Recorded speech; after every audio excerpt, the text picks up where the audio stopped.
Yes, sir. I think you can proceed. One sec. Okay.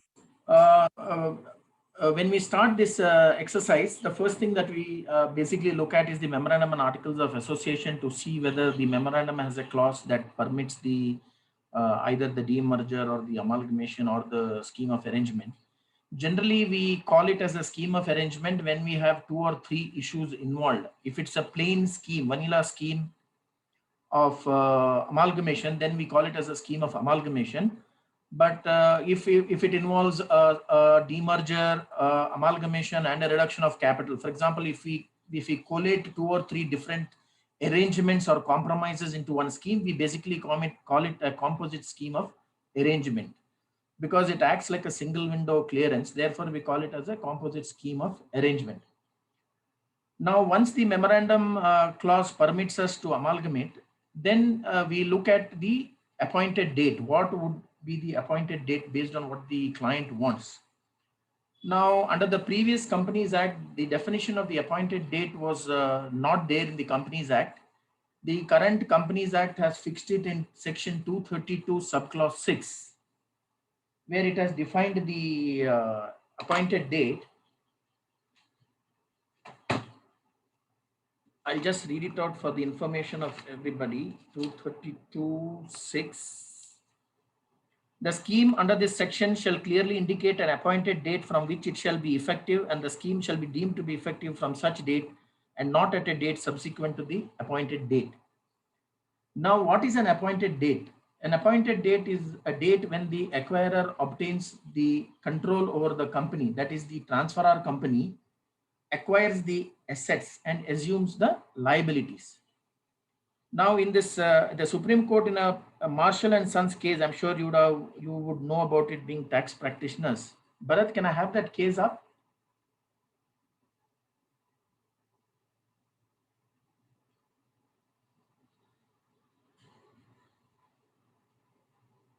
No, Marshall, I'm saying, serial number 1.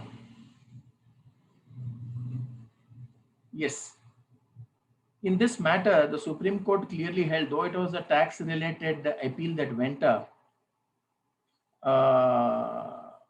the background of this matter was very clearly mentioned by the RD that the date was very arbitrary. And when the company was asked to file a particular return for a particular year, the company came up with the statement that that is the appointed date when the company was taken control of, and therefore the consolidation of accounts has happened.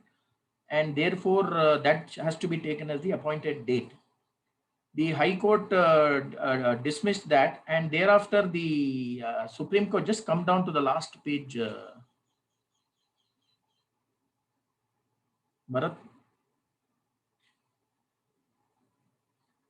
What I will do is all these case laws, instead of spending a lot of time on each of these case laws, I'd rather go through the procedural requirement and all of you can read these case laws at convenient time.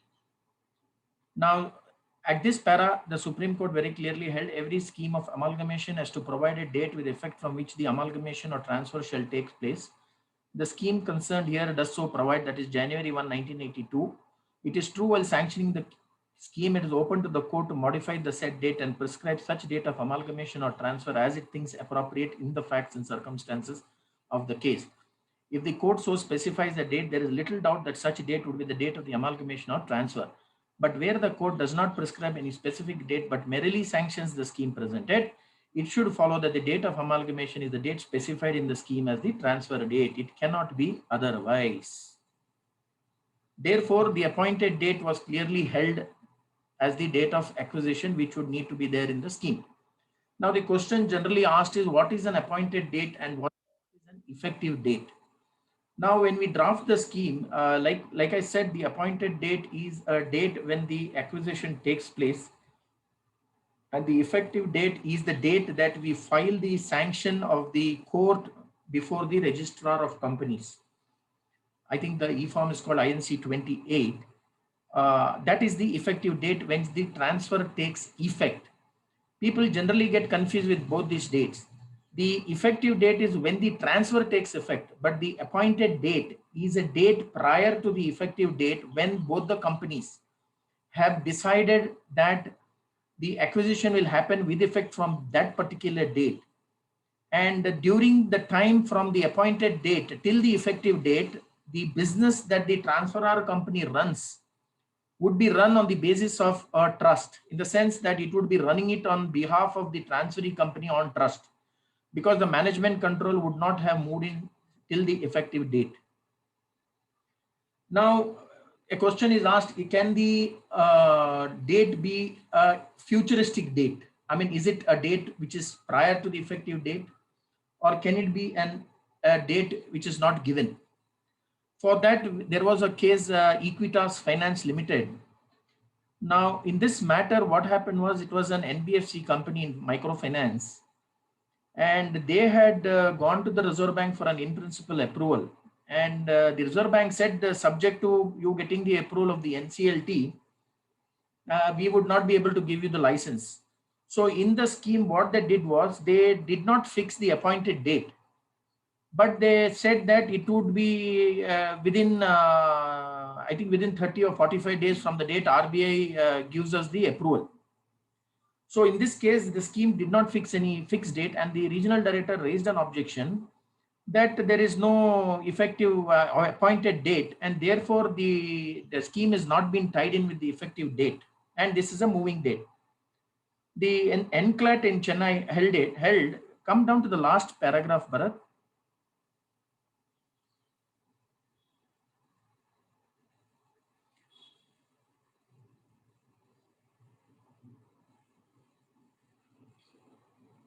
As it is well settled at para 14.1 of the order, with the amalgamation of the transferor company with the transferee company, in law, the transferor company ceases to exist. Saraswati Industrial Syndicate Limited versus so and so.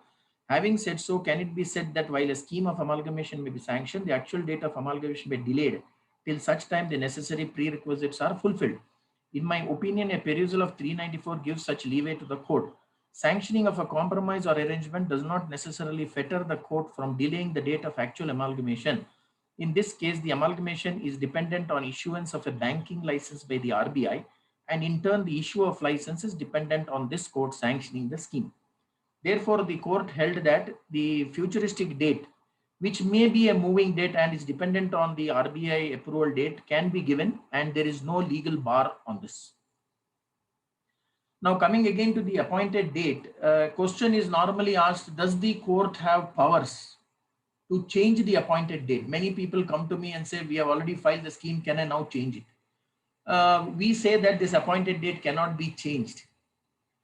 Because what happens is, in today's world, previously the under 391 to 394 of the erstwhile Companies Act, we used to have our cases before the High Court, and before the High Court we had a fair sense of adjudication of the disputes and objections that were being raised by the official liquidator, by the regional director, by the registrar of companies.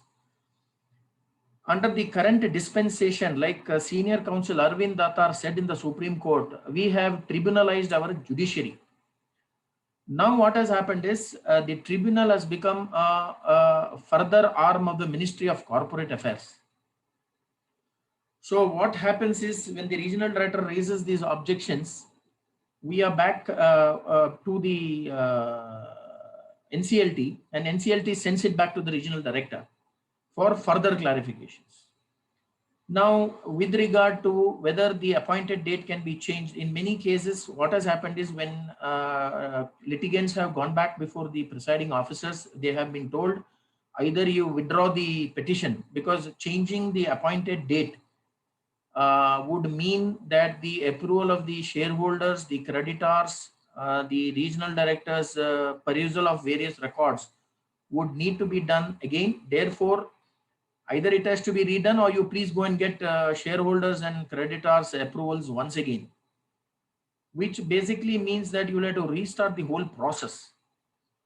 Now, the NCLAT in one matter has said that in one matter, the NCLT Mumbai, just go down to the serial number 3, Bharat.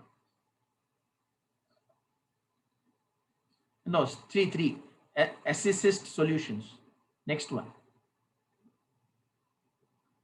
In this case, what happened was, I think NCLT Delhi approved the scheme, but NCLT Mumbai modified the appointed date, since there was a huge gap between the valuation report and the appointed date. The NCLAT in this matter said that unless there is a cogent reason, the NCLT cannot change the appointed date, as the appointed date has been agreed between the two parties, and the commercial wisdom of the shareholders and the board of directors cannot be interfered with by the NCLT. Now, what these cogent reasons are has not been specified, leaving a wide room for interpretation. Well, what happens in the current scheme of things is many of the companies come and want their amalgamations or demergers or arrangements to be completed fast, and nobody has the time to sit and appeal in the higher court, because every stage a minimum time of 4-5 months gets spent. Therefore, many a time whatever happens is the appointed date that is chosen is taken forward in spite of the fact that for some reason the appointed date would need to be changed from a practical standpoint.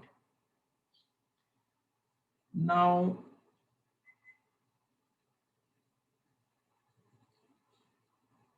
the next issue that we examine while we are looking into drafting a particular scheme would be that how will the business from the appointed date till the effective date be managed. Now, the scheme generally is like a shareholders agreement, though the scheme does not look like that. In a couple of cases, what we have done is we have basically entered into separate shareholders agreement between the two companies, where, for example, if the transferor company is not related to the transferee company either through common promoters or common directors, and it is what you call that arm's length amalgamation, to ensure that the transactions or the business that is conducted from the appointed date till the effective date is conducted properly, shareholders agreement is entered as to how the business will be conducted, what are the amounts that will be dispersed, how will be dispersed, how are the purchases going to be made, what are the stocks going to be kept, etc. By the way, there is also a general circular dated 21st August 2019 from the Ministry of Corporate Affairs, wherein they have said that the appointed date can be a specific calendar date, or the appointed date can be tied to an event such as a grant of license by a regulatory authority, etc. So that circular also can be relied upon in case before the NCLT there comes an issue on this matter. Now, the other issue is the transferor company is dissolved without winding up post the effective date. Now, issues concerning dissolution with regard to what will happen to the assets, what will happen to the employees, what will happen to the contracts, etc., would need to be worked out in the scheme based on the nature of the business that the company is. Now, valuation. Now, valuation report is a very important issue now for two reasons. One is from a perspective of the swap of shares that is given as a consideration in the scheme. And the valuation basically has to be made as per international accounting standards, and will have to be presented along with the petition. This was not a requirement under the previous Companies Act, but under the current Companies Act, both under section 232(5) and 232(2)(d), valuation reports will need to be submitted during the filing of the petition to the NCLT. The second time when the valuation report is given is to the stamp office, where they calculate the value, market value of the shares that are issued. Therefore, this valuation takes a very important role, and the valuation has to be done on generally acceptable principles when the companies are at arm's length distance, and also when the companies are between holding and subsidiary companies also. So there are various times the valuation issues come up, and this valuation has to be taken good care of, because there could be a shareholder, a minority shareholder or a creditor who could come up and claim before the court that the valuation is not done and it is causing prejudice to the interests of the shareholders or creditors of the transferor company.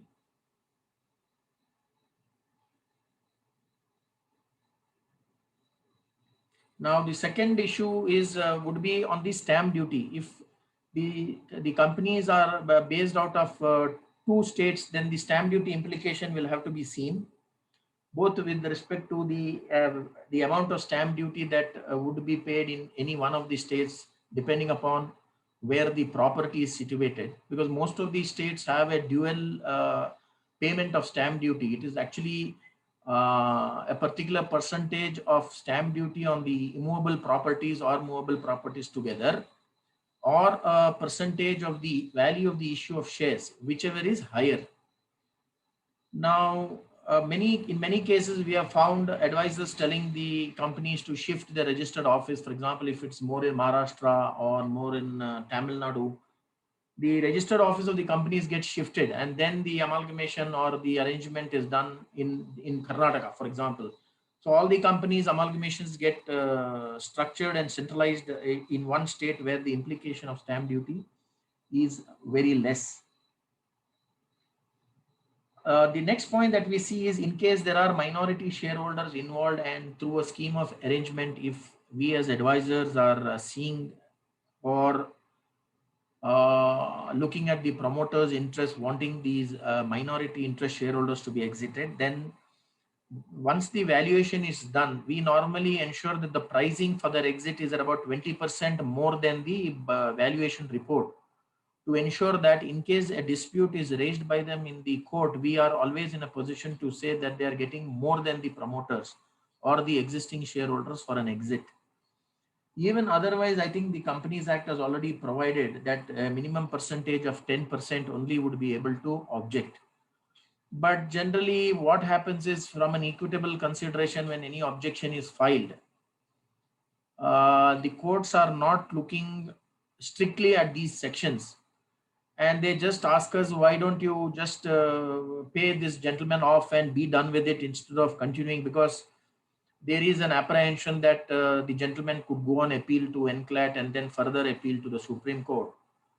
And therefore, we have had issues where the NCLT has asked us to pay the small shareholder off, even though he's only one objector, and we have done so. Similarly, it so happens that a small creditor might come before the court during the procedure of amalgamation and file his objection, and when he claims that his money has not been paid, that's why he's objecting. It is in the interest of us that we pay him off. From a practical standpoint, though he has no voice before the court, pulling that along would actually jeopardize the timeline of the amalgamation. And if he goes on appeal, a stay could be obtained from NCLAT on the proceedings. Now, there are 4 or 5 deal breakers that we talk about, which one could be that if you have major foreign exchange violation, before proceeding with the scheme, you would need to set it right, or at least file for compounding before the adjudicating authorities, which is basically the Reserve Bank of India or the DRI, depending upon the severity of the violation. Second is the violation in terms of the filings itself, the annual returns, the financial statements, the charges. If there is any loans that have been taken and the charges have been the charges have been not been registered, they would need to be registered. Or if the loans have been repaid, if the charges would need to be satisfied, those documentation would need to be filed. Why I'm saying this is, for example, in one particular case, we had a matter where the company had no loan and the charges were not satisfied. In fact, when we went forward with the amalgamation, we did not do a spring cleaning with the MCA website, and we mentioned that there were no secured creditors. And when the RD's objections came back before the court, they said the company has various charges.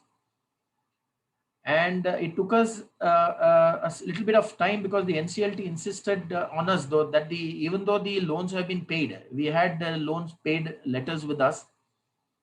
And even though we had the loans repaid letters with us, the NCLT insisted us to file the satisfaction of charges forms and file an affidavit to that effect. Now, all this costs us time, and unfortunately, the client doesn't understand these issues, practical issues, before the NCLT, and they would say, "Hey, you should have told us this before we started." So it is always better not to start in a hurry. Complete the spring cleaning process and ensure that everything is cleaned out and then filed. Otherwise, these small pinpricks could delay the whole process. Now, let me come to the procedure of filing. There are two motions in filing these schemes. We first prepare once the scheme is ready, we first prepare the application. We call it the company application in the first motion. Now, in this application, there are two options. One is we ask for a dispensation of the meeting of the shareholders or creditors, or we seek holding of the meetings of the shareholders or creditors. Now, when we seek dispensation, what it means is that it is a logistics nightmare. If we are able to collect NOCs from the creditors, then we have to collect NOCs from creditors in the format of an affidavit. The previous Companies Act had a normal letter called NOC. The new Companies Act brought it saying an affidavit. Now, an affidavit under the CPC was very clear that it has to be on a stamp paper and it has to be in the form of an oath and duly signed and notarized before an advocate. Now, this creates a lot of issues because if somebody is in Bombay and I am filing it here, the affidavit has to be signed off in Bombay and notarized in Bombay and then submitted to us for onward filing with the NCLT. So it's a logistics experience, and as professionals, what we generally do is we ask our clients to get either letters of authorization from them to give it to a local person and get all these documents organized so that there is no slip up or there is no arithmetical or there is no grammatical mistake. Because many a time we have found people just send an A4 size paper signed and sent back to us, or people do not sign, or people sign at the wrong places. And these documents are found fault with at the NCLT by the registry. And that delays the process, because if there is a fault in these documents, the registry will not put it up before the presiding officers. And when we go before the presiding officers saying these objections should be overruled, we have been told to set right the objections and not to waste the time of the court. Therefore, under the current dispensation, the leeway of going to the court and asking them to overrule was available to us before the High Court. But before the NCLT, what has happened is they tell us that the registry's objections have to be set right. We have no choice. So we will be at the mercy of the registry, and therefore it is always better that all the documentation that we bring before the registry goes through a sieve by ourselves, so that every document is crystal clean and no objections can be raised whatsoever. Now, these affidavits will need to be filed for seeking dispensation both from the shareholder side and also from the creditor side. The Companies Act has not provided for dispensation of shareholders meetings, though it has provided for dispensation of creditors meetings. I think section 230 subsection 9 has it. It specifically mentions that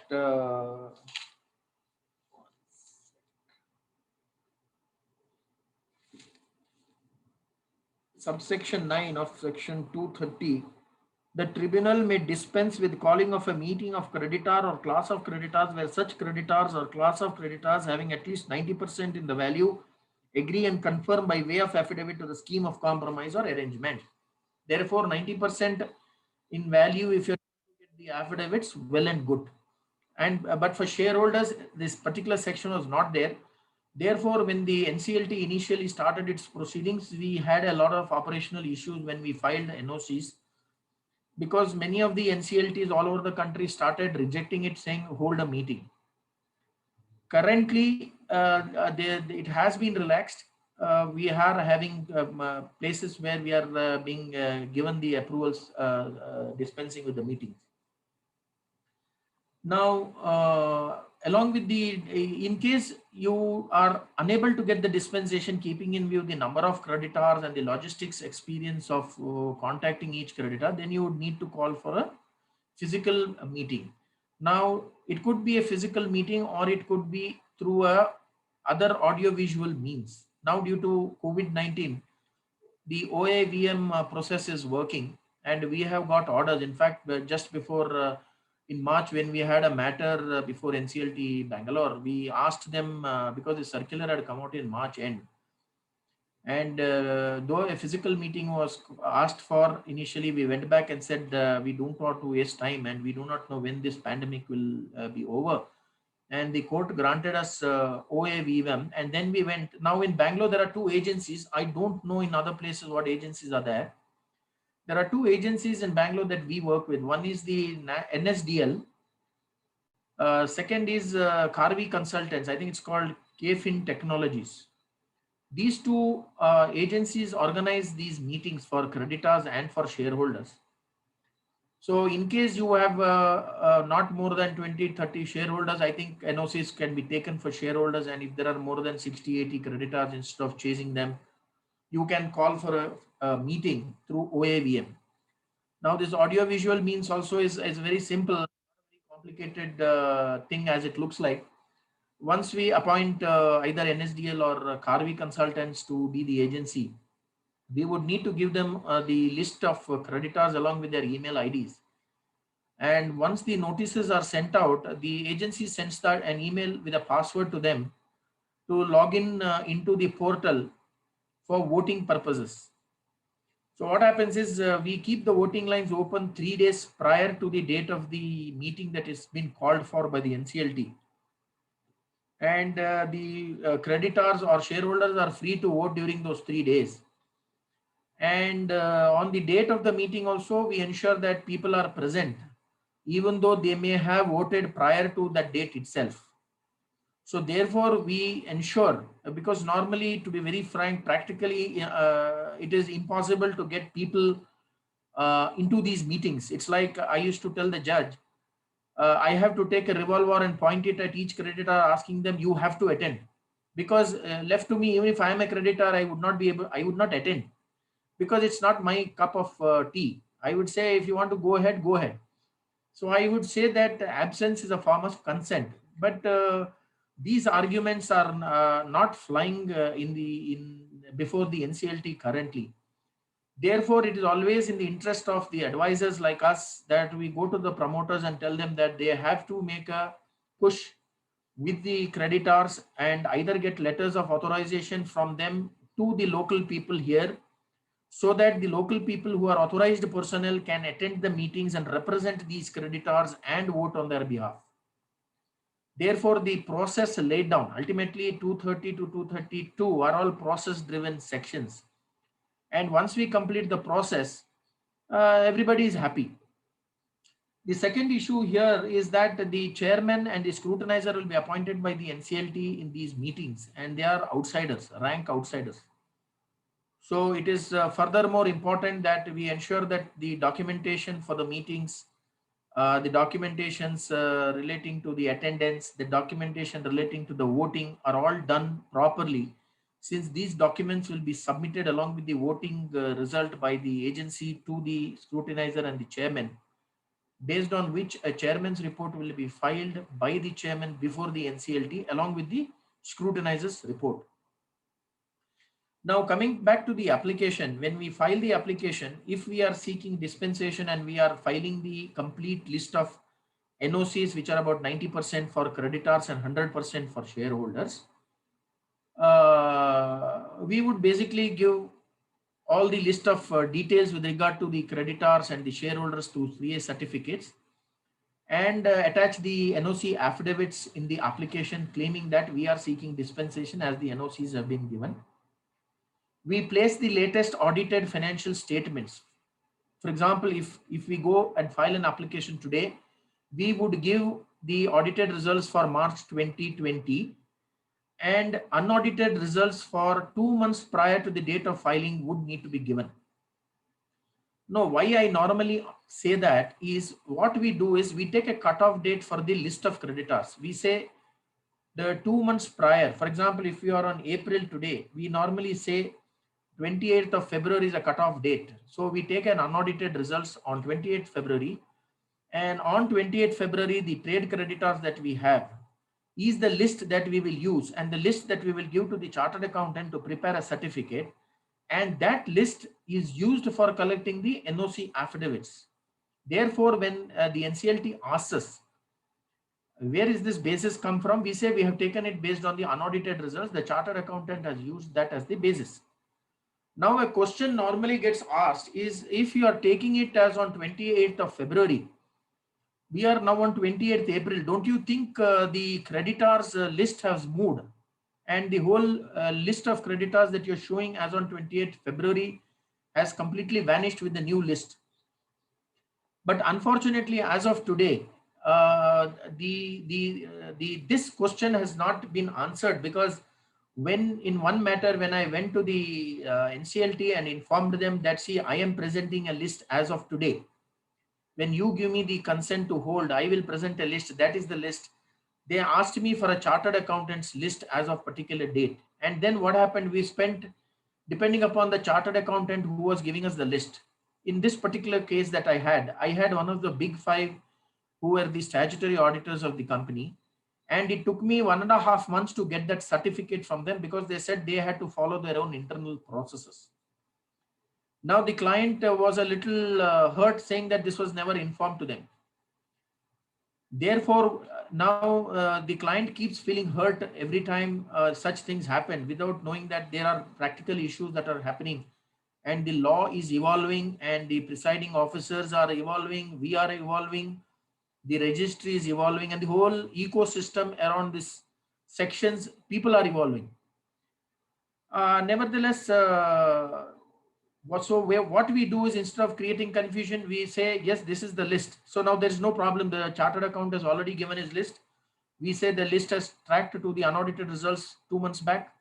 Now we are going to hold a meeting. We are going to call them up and we are going to get them into the meeting, and therefore either finish the meeting if the meeting is being called for, or if the meeting is asked for a dispensation. We have already placed 90% NOCs of those list of creditors who were creditors as on 28 to 2020, 28 February 2021. No questions asked. So it becomes a smooth affair for advisors like us who are before the court. Now the provisional accounts, like I said, generally will have to be made 2 months prior to the filing of the petition and the application. Because what has happened is, from 31st March 2020, that's the last audited figures. The NCLT will say that they do not have the latest figures with them, and the registry will raise an objection. So it is always better to have the latest figures. And in my experience, when we file any unaudited results 2 months prior, no objections have been raised as of date.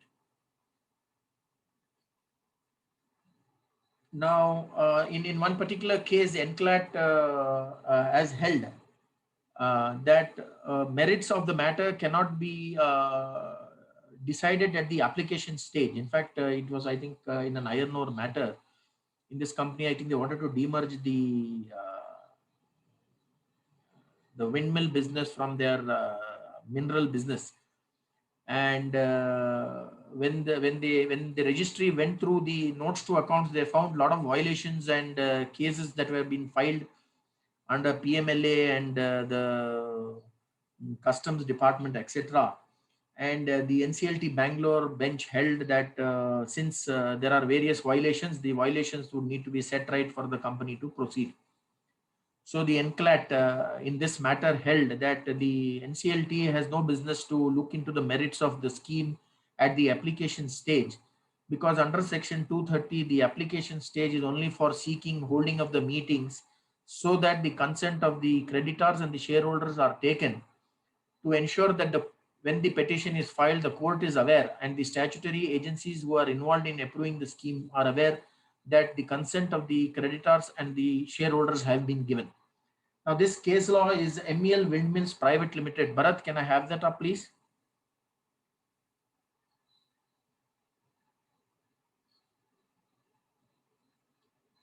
Just a second, sir. Yeah. So that is folder number MEL, is it? No, one second. Application stage, I think. Serial 4. It says merit of scheme at application stage. Name of the case law, sir? The case law is MEL Windmills. Yes, sir. Just a minute. Shells.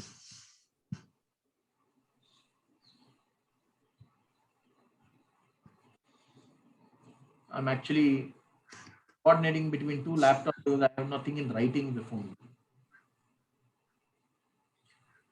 Yes. Come down. The first paragraph has the detail of the matter. Tribunal declined to sanction the scheme of demerger on the ground that several issues were pending finalization and certain investigations were pending in relation to the business of the demerged company. Liberty was granted to file afresh after the pending investigations are disposed of. Come to the last page, Bharat, please.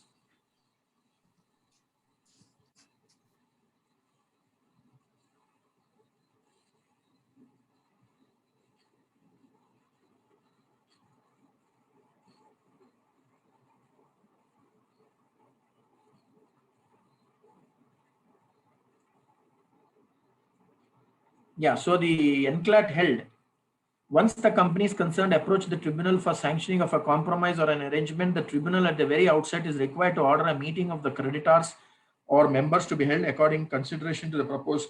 This is a sine qua non for proceeding, and any order of sanction or refusal to sanction such compromise or arrangement will be without jurisdiction unless the tribunal has dispensed with calling of such meeting of creditors or members in terms of subsection 9. It is manifestly clear that at the stage of calling of meetings of creditors or members for consideration of the scheme of compromise, tribunal is not required to examine the merits of the scheme qua the proposed compromise or arrangement. Any such indulgence on the part of the tribunal would fall foul of the provision engrafted in section 231 of the Act and would be without jurisdiction.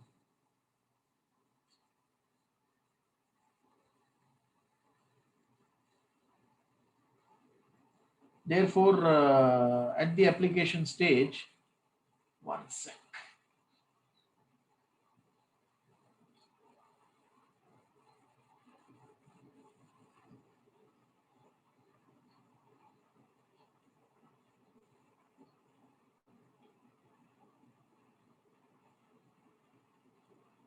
Yes. Would be without jurisdiction, right? Thanks, Bharat. Now, after we get the, so what happens is once we file the company application, either the NCLT orders dispensation of the meeting, and thereafter, once the order for dispensation is given, within 7 days, we have to file the petition. If the company orders for a meeting, the procedure that I earlier mentioned would follow, which means that we would have to send out notices to all the creditors and the shareholders, and the meeting would need to be convened either in physical form or audio visual means. And like I said, email notices would go out to them. They would be given passwords to attend through the portal of the agency. Voting would take place. The chairman and scrutinizer would file their reports with the NCLT. And post that, within 7 days of the chairman filing his report, we would have to be filing our company petition. Therefore, company petition filing becomes the second motion in the process. Now, during the first motion, whether the company has got the meetings dispensed or holds the meetings, notices are directed to be sent to regional director's office, ROC office, official liquidator, if it is a scheme of amalgamation, because one of the companies is being dissolved without winding up. Any regulatory authority, for example, if it's NBFC, then Reserve Bank of India. If it is an insurance company, the IRDA. And the Competition Commission of India, because the particular section, I think 230 subclause 5 says that, subsection 5 says that, and the Nodal Income Tax Commissioner. What used to happen is previously when the NCLT started its proceedings, we used to be directed to send a notice to the Commissioner of Income Tax under which circle the assessment is done of the particular companies that are before the court. Then the NCLT found that the income tax department is not making an appearance before the court. The NCLTs I'm talking is all over the country. Then a letter was written by the principal bench NCLT to the Commissioner of Income Tax, Ministry of Finance. And then they identified a nodal commissioner for each state. And the NCLT was also informed that notice needs to be given only to this nodal commissioner, whose responsibility it would be to collect the NOCs from the particular circle before which the assessment of the company's files are being done. And that is happening. And currently the lawyer representing the income tax department also is always is present before the court. Now, once these notices go out, a checklist is sent by the regional director. Now, for example, when I said Competition of Commission of India, what I'm saying is it's over a period of practical experiences that has come in. Initially, NCLT was insisting that we need to send it to CCI mandatorily. Then we started sending notices. We used to get a report from them claiming you had to fill up some checklist. So in one matter, we informed the court that that we would like to give an undertaking in terms of an affidavit that in terms of the amalgamation, we would not fall foul of the CCI regulations and we would not become a dominant undertaking. And therefore, it may be permitted. So currently, we are being able to pass through that. And we actually are filing an affidavit that we do not come under the CCI guidelines and we do not, we will not become a dominant undertaking as defined under the CCI Act. And from that perspective, petitioners who don't, petitioners who file those undertakings are not required to send those notices out. Now, once the notices are sent out, our regional director sends out a checklist. Now, what are these checklists? This checklist of details that the regional director asks are a little comprehensive. They ask for the last 3 or 5 years financial statements, the annual returns, the details of the scheme, the list of shareholders, the list of foreign shareholders, and the details of any contravention and any compounding petitions filed, whether any inspections have been done by the ROC's office for any violations. They ask for the valuation report. Then they ask us as to how employees' interests are protected. Then they ask us whether accounting standard has been met up with. Then they ask us when the swap is done, how is the swap ratio managed in terms of the valuation report given. If there is a reduction of capital, they also ask us whether any of the procedures that we have employed attracts the buyback provisions. Because in one matter, it was held that the buyback procedures laid down under buyback would have to be followed. And the NCLT has held if buyback is already there in the Act, why are you using the buyback provisions as a part of a scheme of arrangement?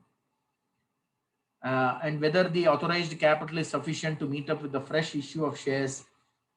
Whether any non-compliance is there under FEMA, what are the qualifications that have been made by the statutory auditor in the last 2 years, and what are the promoter holdings, etc.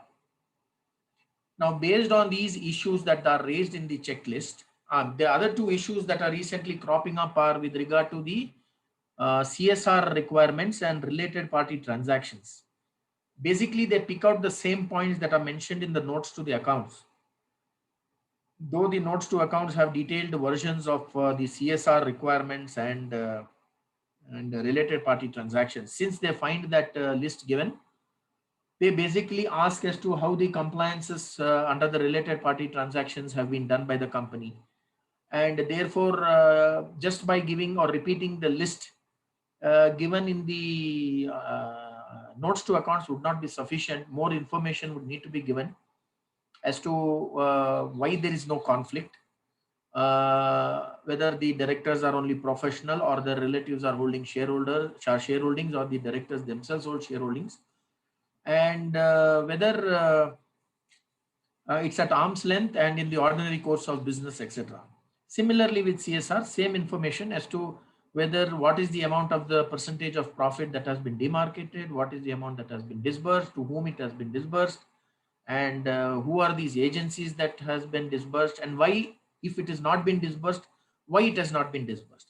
If it has not been disbursed, then they will ask you to file a compounding application for the non-disbursement.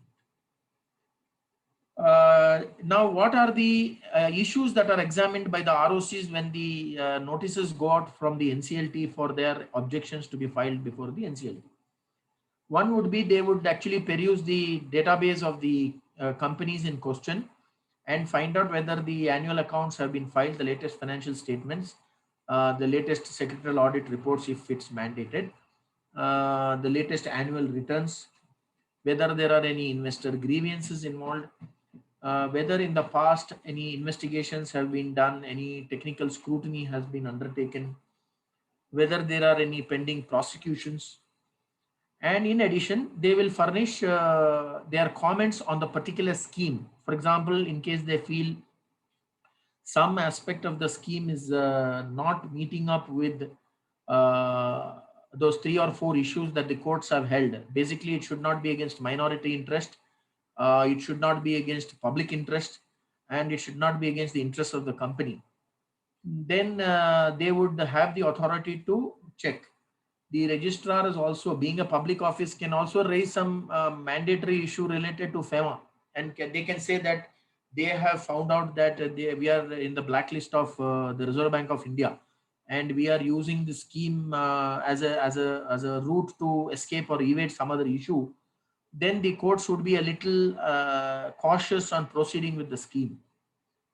Now, in terms of a amalgamation scheme where one of the companies would basically go under a liquidation, normally the official liquidator will ask us to present all the minutes for the last 5 years, the statutory registers, the minutes books, and there is an independent checklist where they ask us details of the transferor company more so, because the transferor company is getting dissolved without winding up, and there is no role of the official liquidator in these matters. Therefore, a complete set of documentary information that is asked will need to be submitted to the official liquidator, including the original minutes and statutory registers. And the official liquidator, the regional director, and the ROC generally used to file their observations separately.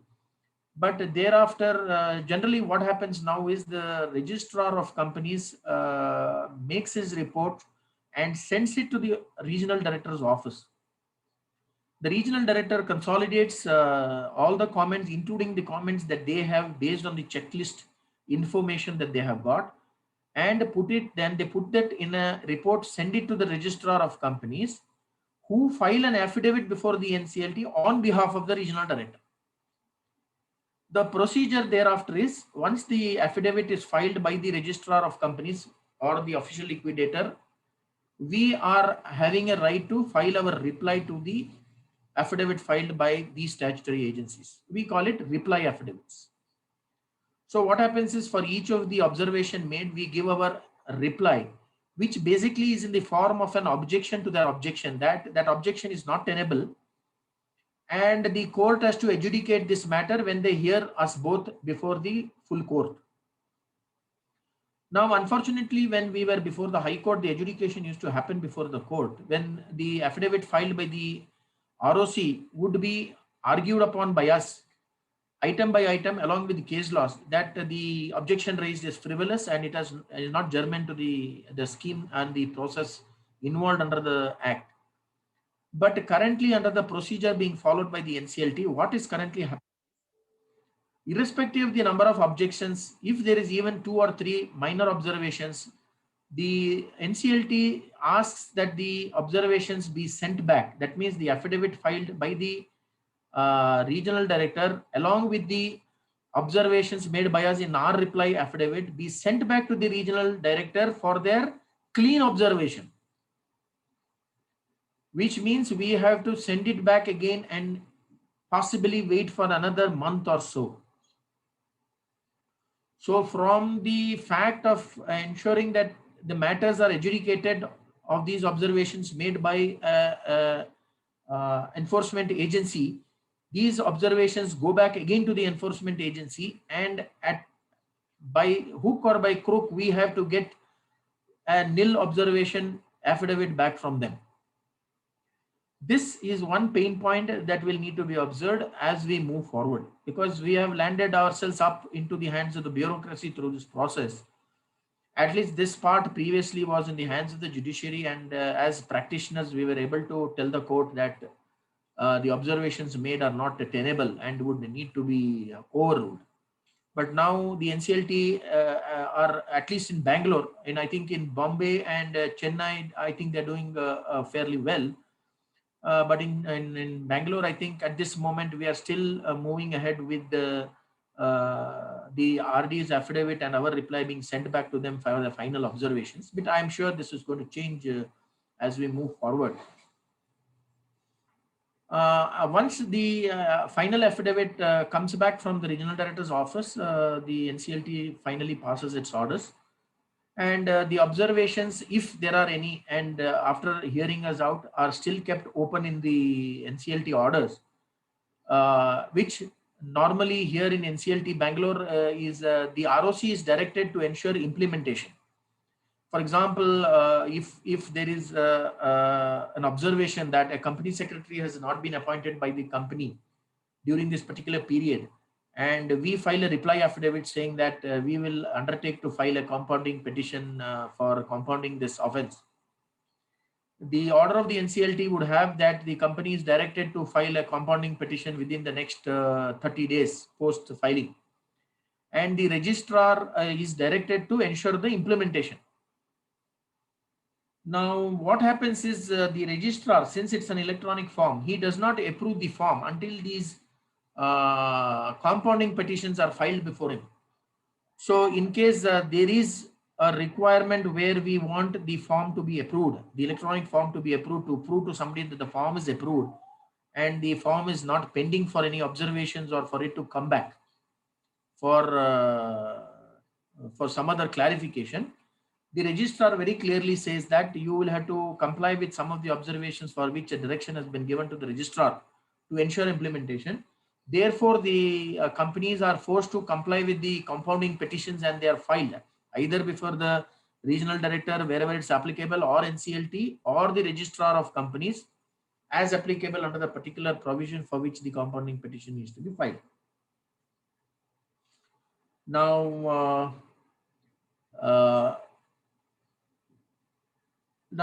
third parties, whether third parties can file objections, it has already been decided in a particular case in SR Telecommunications. It's a little lengthy. I will not take too much time because we already spent 1 hour on this. Now, the NCLT generally will look at all the observations made. And overall, from a general perspective, it is always observed that they come back with the statement that it is not used for tax evasion. So at no point of time in our scheme, we should mention that we are trying to save tax or we are trying to avoid tax, even though we can say it is not, it is avoiding tax, not evading. But the general scope and the tenor and the objective should be that, it should be for economies of scale or for restructuring or for ensuring that we are able to consolidate our strengths together, or for a larger capital for further expansion and raising equity, would be the grounds that would need to be put in the scheme for it to have a favorable opinion of the NCLT and also the statutory agencies who are going to look at the objectives for which the scheme is being initiated.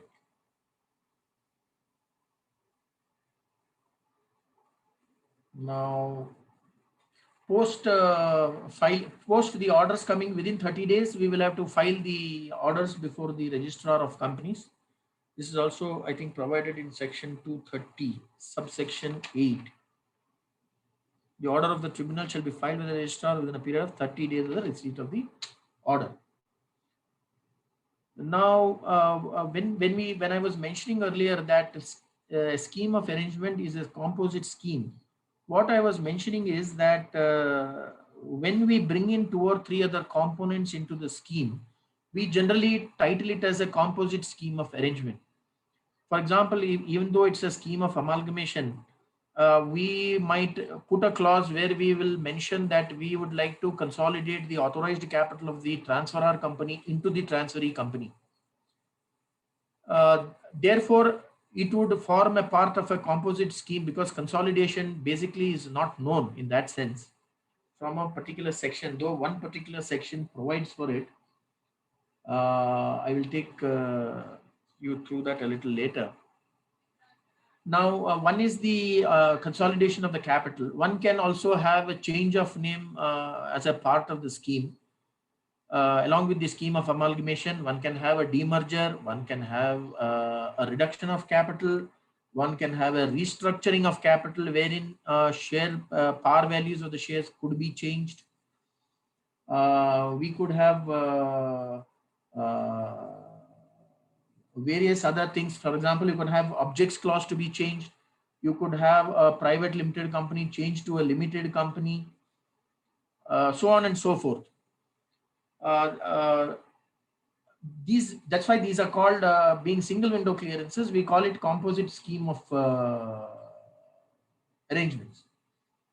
Now I don't know whether this. Bharat, can you see that single window? No, I don't think I have that.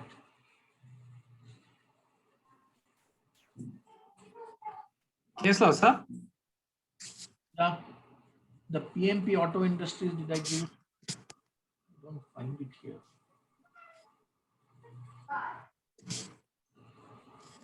PMP. Did you get that? No, sir. Which folder? Single window. Party objection. No, Number 6. In 6, we have Ashish Lalpuria, Synodge, Reliance, Michelin, RHI, SB Company petition, third party objection, UFO movies, worker observation. Okay. So the in this Novopan India Limited, I'll send that to you separately, Bharat, which can be circulated to all the members who are attending this. Basically, in this particular case, there was a change of name that was requested for, and the Andhra Pradesh High Court basically approved the scheme, though the regional director raised an objection that a change of name requires a separate procedure to be followed. It's Novopan India Limited.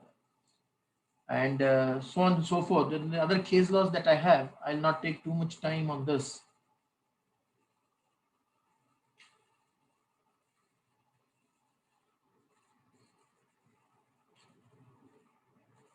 Now let me go down to rejection of schemes. When can schemes be rejected? Now, there have been occasions when schemes have been rejected. One sec, I'm also missing the directory now.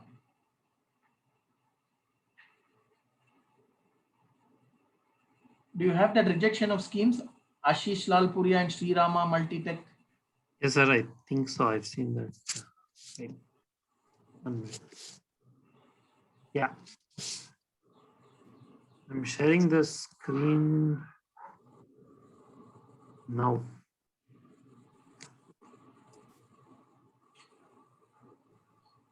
This one, Ashish Lalpuria.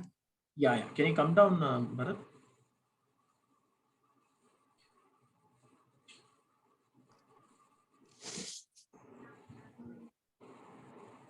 See, there were a lot of non-compliances here with regard to some SEBI notices that were sent out and which they had actually not brought out in the notice with regard to some share application money which was actually supposed to have been forfeited.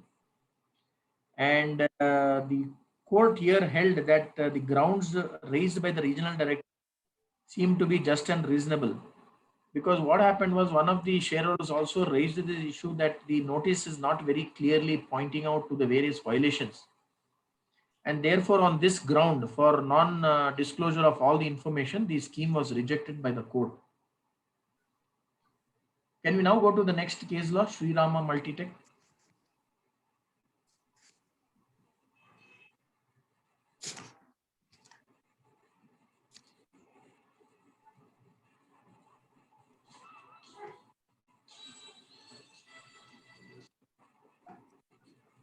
This was a group company of Nirma Industries.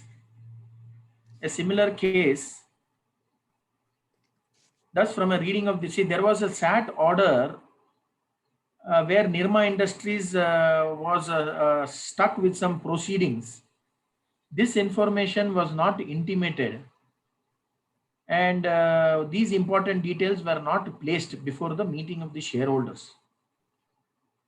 Therefore, the regional director actually raised this issue that this information has not been given to the shareholders while they were, that it is a part of the Nirma group.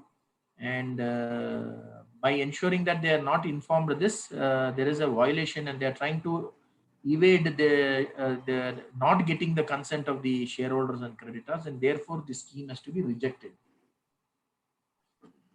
Therefore, the scheme got rejected on that ground. Can you go to the next one now, Bharat?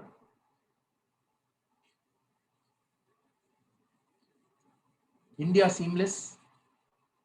Is that the one you're seeing now? No. India Seamless, no. Just a minute. Okay, no problem. Let's India Seamless also is on the similar line. Now, this was a case from Andhra, where the promoters of this company, Kids,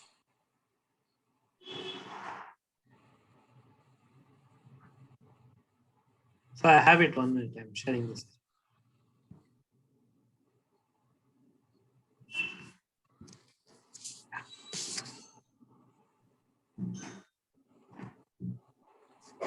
the seminar, you give me some half an hour, I'll call you back. Keep it on hold if Shena is calling. Yeah.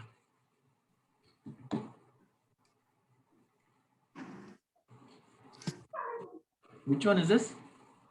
India Seamless.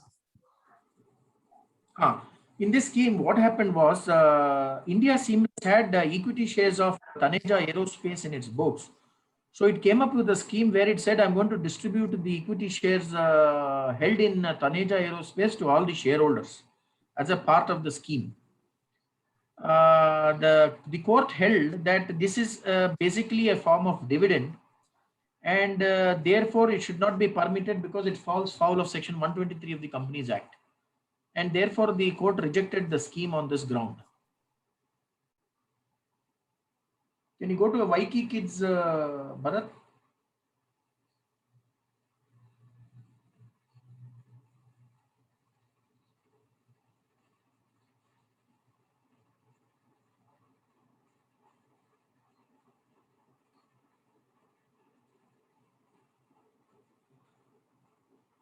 You go down. Yeah, the first one. Basically, it gives the background of the matter where the transferor companies, where 99.9% of the paid up share capital is held by promoters who are trying to become shareholders of Avantal Limited. Come down a little down. And the NCLAT held that the benefit is only moving to the promoters, and they are doing it for some obscure reason in terms of this amalgamation to get shares in Avantal Limited. While passing this order, the court basically said what is already known in Mafatlal's case, where it said the court certainly would not act as a court of appeal and sit in judgment over the informed view of the concerned parties to the compromise, as the same would be in the realm of corporate and commercial wisdom of the concerned parties. The court has neither the expertise nor the jurisdiction to delve deep into the commercial wisdom exercised by creditors and members of the company who ratified the scheme by requisite majority. Consequently, the company's court's jurisdiction to that extent is peripheral and supervisory and not appellate. Court acts like an umpire in a game of cricket who has to see that both the teams play their game according to the rules and do not overstep the limits. But subject to that, how best the game is to be played is left to the players and not to the umpire. Come down, Bharat, please.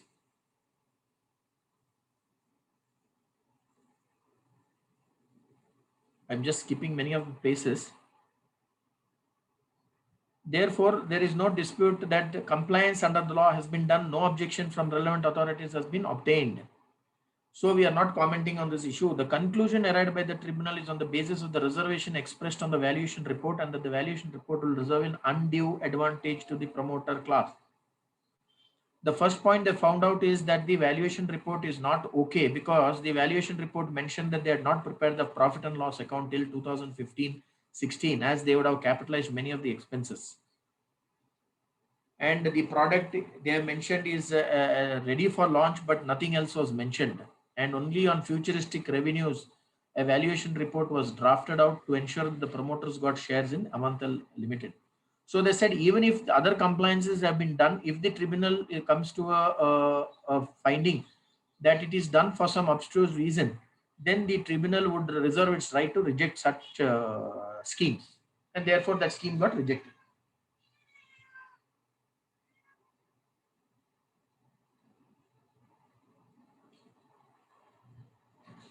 Now, I think we are not having much time. We have another 15 minutes to go. I think in the other matter,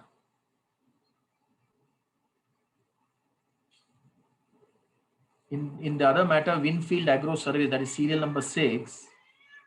Basically, the our regional director raised an objection that post amalgamation, it could end up becoming so and so.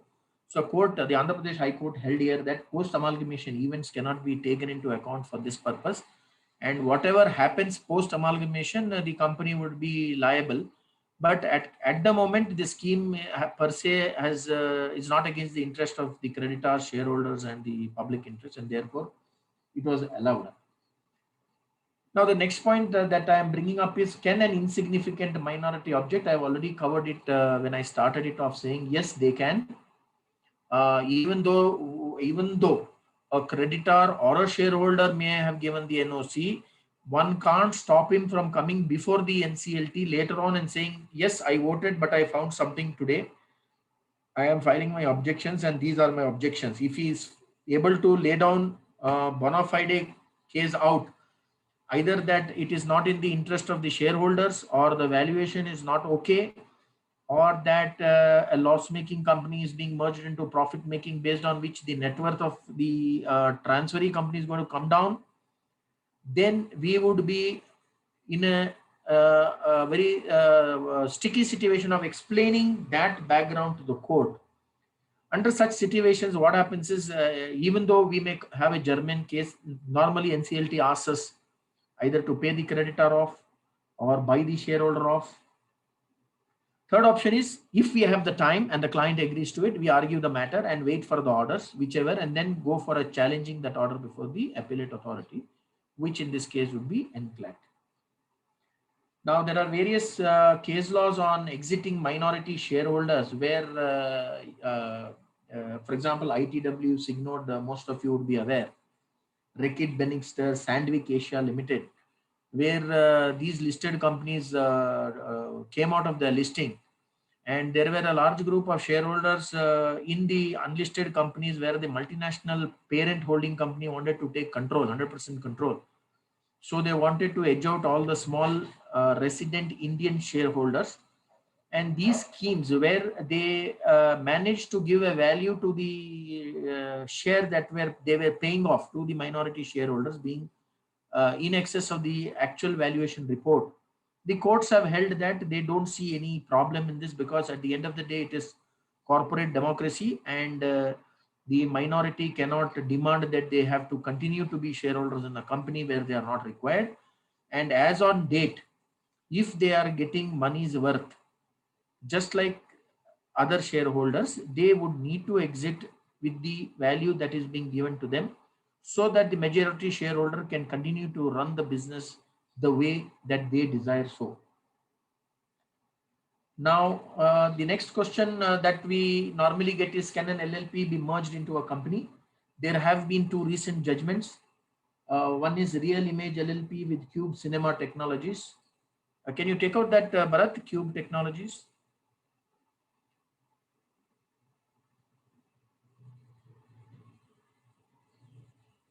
Bharat? Cube Technologies. Yes, can you come down?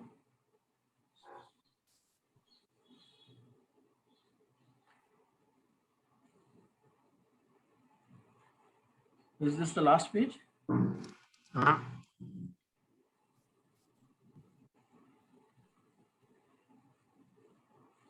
Go up, just go up. Now, in this case, curiously, what has happened is the argument that was placed by the council was that the previous Companies Act provided the merger of a body corporate into a company. Specifically, Companies Act 2013 doesn't mention it. Under the principle of casus omissus, they brought in a Supreme Court decision in Union of India versus Rajiv Kumar, and held that under the subsidiary rules of interpretation that this can be permitted, wherein that it is a permissible left out in the new act. When the previous act had it, it should have been there, but it is not there, but it is permissible. There is another unreported judgment in Vertis Microsystems Limited. I don't think I have sent it to you. no, sir, don't remember seeing that. I No, I don't think I sent it to you. Now, the question next asked is what happens to the liability of the directors in case of any offenses that have been committed prior to the merger? Well, since these would all be criminal matters, all offenses that have been committed prior to the scheme, the individual directors, whoever is the principal officer or officer in default, would be responsible under any of the relevant acts. For example, if it under ESI or PF or contract labor or any other labor law like Gratuity Act or Companies Act, the directors would be individually responsible, and this merger would not exempt them from such proceedings in the future. The stamp duty aspect I already covered in 2 states. Now, in the Karnataka Stamp Act, the issue that we have currently is that there are 2 clauses there. One is 3% in the market value of the property situated in Karnataka. What is the stamp duty payable in Karnataka? We have to look at Article 20, subclause 4 for this, which states that 3% on the market value of the property of the transferor company located within the state of Karnataka and transferred to the transferee company, or 1% of the value of the shares issued or allotted, or in case of a subsidiary company, shares merged or cancelled with the parent company, whichever is higher. Therefore, whichever is higher of these 2 would need to be considered. Sometimes question come to me that when the shares are merged, why should stamp duty come in? Now, this Stamp Act was amended about 5 years back, and where the shares are merged or cancelled, also stamp duty has to be paid. Where shares are issued and allotted, also stamp duty would need to be paid. Therefore, in one particular case, I remember what the transferee company did was it issued shares from a company that was not involved in the scheme of amalgamation itself. Anyway, that is in a different seminar I will take, because it's a very complicated matter. Now, under these 2 circumstances, stamp duty would need to be paid. The procedure would be, after we get the order from the NCLT, we would need to present this whole scheme along with the orders to the Inspector General of Revenue and Stamps before the jurisdictional district registrar. Once these documents are filed, we get a chance to be called, a notice is sent out, and then we present ourselves for the hearing before the district registrar. And details are asked from us, and we present the details, and then the assessment is done. And then the stamping is done on the order of amalgamation or the order of scheme of arrangement. Please note, the scheme is not an instrument under any Stamp Act. This is not the scheme, it is an order. The order of amalgamation, order of demerger, or order of scheme of arrangement, that is stamped. So under section 35 of the Stamp Act, the order is generally stamped with the amount that is paid, and that concludes the whole process in the amalgamation from section 230 to 232. The fast track scheme under 233, which envisages advisors like us filing directly with the registrar, procedure remains more or less the same, but we must complete the meetings or the NOCs before and then file with them. Only amalgamation is permitted, that too only for two categories. One is the holding company with subsidiaries, and second is two or more small companies. The definition is there under section 2 subsection 85, which is capital less than 50 lakhs or turnover less than 2 lakhs. It is fairly simple because you are before the regional director and you present yourself there, and whatever information that they ask normally are given. Basically, they'll again ask you for the information that they generally ask in the checklist is again asked, and you will have to submit that information and present yourself before the regional director and satisfy him in all ways to ensure that the orders are passed by him. But under this process, what happens is if there is an objection from the regional director's office, then he would finally put it before the NCLT saying that he is rejecting it on the following grounds. And the NCLT would then need to adjudicate as to whether the rejection is valid or otherwise. Now that's a very complicated process because I think none of our clients would have the time to or the patience to go through this process in the way it would pan out. So generally, depending upon the client background, I inform them that we would go through the NCLT process because there is a structured process out and there is a fair amount of appellate jurisdiction available to us in case of rejection at any point. And therefore, most of the clients listen to that, and we always go through NCLT. In my case, I go through the NCLT for even subsidiary companies. In fact, in one matter, the NCLT came to me and said, why are you filing it here? We are going to reject it. I said, see, NCLT is a judicial body. This is like in some cases before the CRPC, under the CRPC, I can go for bail before the police station. It's called the police station bail. And I can go for bail before the court. But ultimately, judiciary is supreme. So when I go to the court, I get bail. I don't need to go to the police station, even though the CRPC provides for it, because it saves me the hassle of being hassled there in the police station for various reasons that we are aware of in this country today. Therefore, when I go to the court, I get bail without going through these unnecessary hassles. Similarly, the case with NCLT. And when I mention that to the NCLT, that the NCLT is the supreme body and it has the powers, it does not mean that I cannot come. It just says I have an option to save on time and go to the fast track mode under 233. Then it was understood and then they moved forward with it.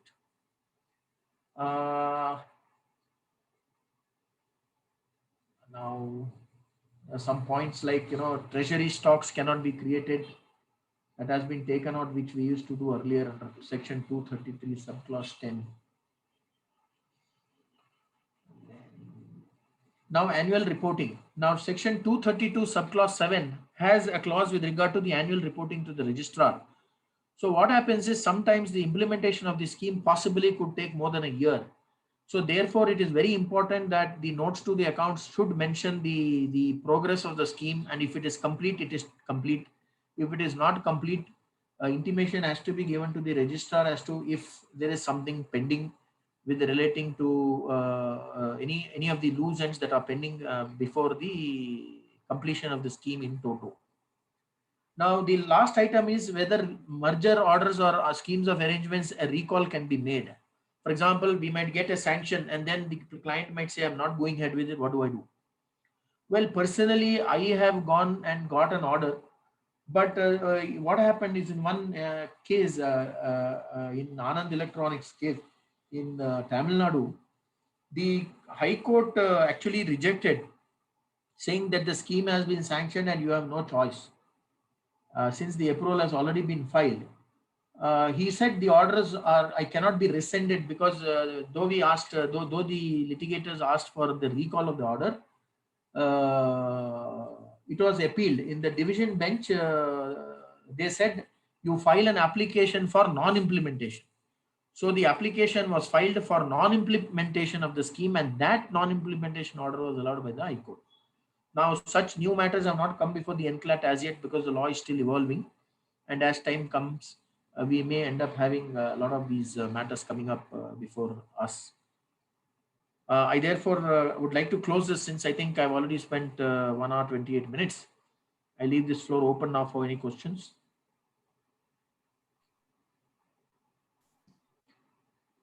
So there is one question in the Q&A box.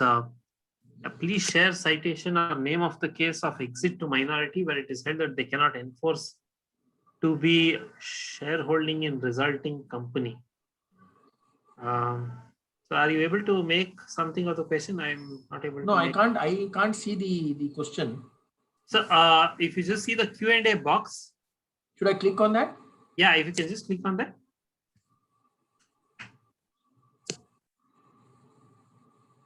No, this was not whether they cannot enforce to be shareholding.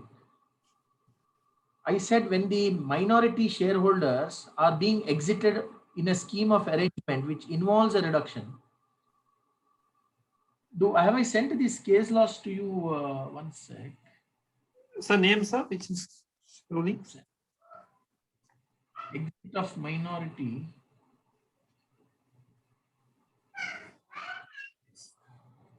Ram Kohli versus Indrama Investment. Just a second, let me. On India Limited.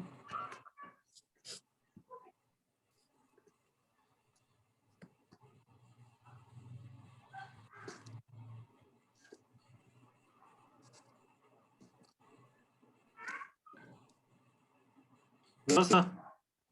Yes. Ram Kohli.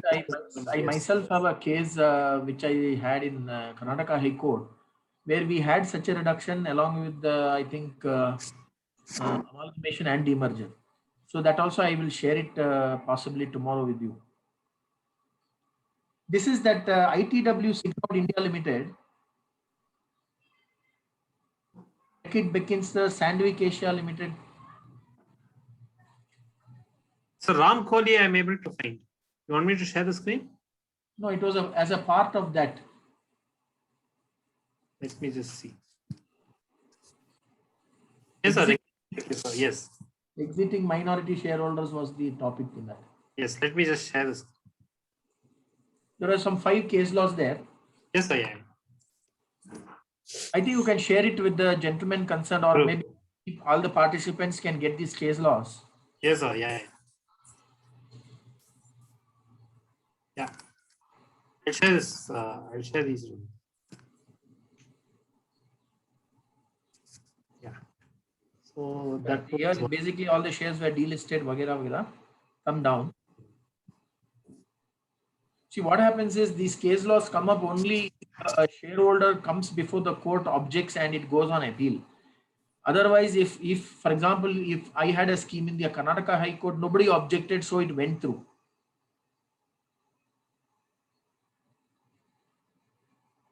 These 4 case laws that I have sent relates to this, where they have said that the majority decision cannot be challenged. And if the shareholders in the transferor company are getting an exit route out and are not getting shares in the transferee company, then they have to exit. It is a doctrine of indoor management where they say that the majority are able to buy out the minority so that the company can go into a particular direction. And the minority shareholders cannot demand to continue to be shareholders of the company. Right, sir. Right. So those are the questions which were there. I had, okay, there's one more question which has come. Yeah, thanks, this clarifies. So I had a few questions actually. Yes, sir. I will show them to you. Yeah. So when we file the valuation reports along with the schemes, or when the schemes are filed, does either the NCLT or the regional director's office have the powers to question the valuation apart from asking clarifications of the valuation? Can they reject the scheme based on the valuation being inappropriate, etc.? Yeah, they have the powers to question. See, because now, for example, what happens is, like I mentioned in one of those case laws that I showed, the regional director is a office and they work in the public interest. That's what the court will hold. So, assuming we have given a valuation report and assuming for a minute that the regional director calls another chartered accountant and says, please look at this valuation and let me know whether this valuation report meets up with the provisions of either the accounting standards or valuation principles. I know valuation is a science in itself, But for example, if I take the balance sheets of the company and then sit down and do some research and say, hey guys, this should not be done. For example, always there is a discussion on whether I can do it at book value, or should I do it on a discounted cash flow basis, or should I do it on a future future earning capacity model, Yes. the net worth model, and all that. Depending upon some model which may suit the company, for example, the Suomoto one is regional director can say, hey, we find that your valuation is not okay because this does not meet up with the valuation guidelines. Yeah. Then we cannot go before the court and say regional director has no powers to go behind. Yeah. Though in that Mafatlal's case, this was what was held. Yeah, they can be a. It depends on case to case basis. But if we are able to prove that there is no prejudice that is caused either to creditors, to shareholders, to the company, then we are through. Right. Basically, the valuation report should not be used to create an anomaly where somebody's interest could get jeopardized. For example, like this minority question that was asked, a minority shareholder may be bought out. At that time, we have a valuation report. Now, this gentleman goes to the court and says this valuation report is not okay. He is not valued it properly. Even though he's getting 20% more, if he shows that the valuation report is not correct, he could create a doubt in the minds of the NCLT itself. Forget the regional director. Right. So we have to tread with care in the valuation report. Though, like I said, the commercial wisdom of the board and the shareholders cannot be disputed. Yes. But commercial wisdom of theirs is based on certificates given by impartial advisors like us. Right. Does not mean that impartial advisor certificate cannot be looked in if it has been used to perpetuate something which is causing prejudice to one of the parties in the stakeholders group. Yep. Understood, sir. So one more question. So again, we have a merger petition which was filed. The hearings were concluded. Say the income tax department had not raised any concerns at the time the scheme was filed or before the sanction of the scheme by the NCLT. There were no objections which were filed by the income tax department. Thereafter, after receiving the NCLT order, can the income tax department go to the NCLT saying this? They can go. See, the idea behind this is anybody can go to court at any time if there is prejudice caused. Okay, understood. Now they may have to explain the reason as to why they could not appear before the court and understood. File. Understood. But the idea would be that they have to do it in a fast time, and they cannot go after the limitation period is over because the scheme would have been implemented, and one cannot rewrite the calendar. Right. Example, that one case law also I have placed here, Spice Telecommunications. Yes. I think in that matter, similar situation happened, and the court said that we will not be able to reverse the events that have happened.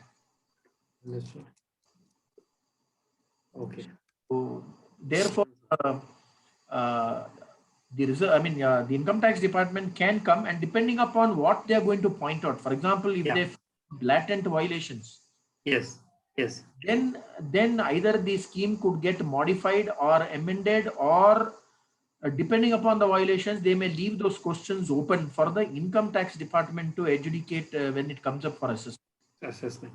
Understood. Even otherwise, the current orders of the NCLT are very clear. They say that this has nothing to do with the adjudication process of the income tax department. Understood. So like in the previous Companies Act, you may not be able to use the order to like fling it before the income tax department, say we have a high court order. Yeah. So it's not a blank check with the NCLT order. It can still go on appeal. The department could still take it up in the course of scrutiny assessment. Yes. Understood. You can file for a review of the order saying that not got a chance to come before the court. For example, they might claim we have not got notice. Yeah. This is our clients don't go to the income tax department. It's officially sent by registered Yeah. post. Correct. And we don't know nowadays. Service of notice is a big issue before all the courts. Yes. We file affidavit that there is a tracking issue and all that. They'll say no, Yes. no, got it. But anyway, now what happens is CLT being an arm of the Ministry of Corporate Affairs, Yeah. the Ministry of Finance being a sister department. Department. Yeah. Outrightly at the NCLT level, I'm saying, forgetting at the Yeah. appeal level, Yeah. it becomes hard to convince the presiding officers that it should not be heard at this stage. Yeah.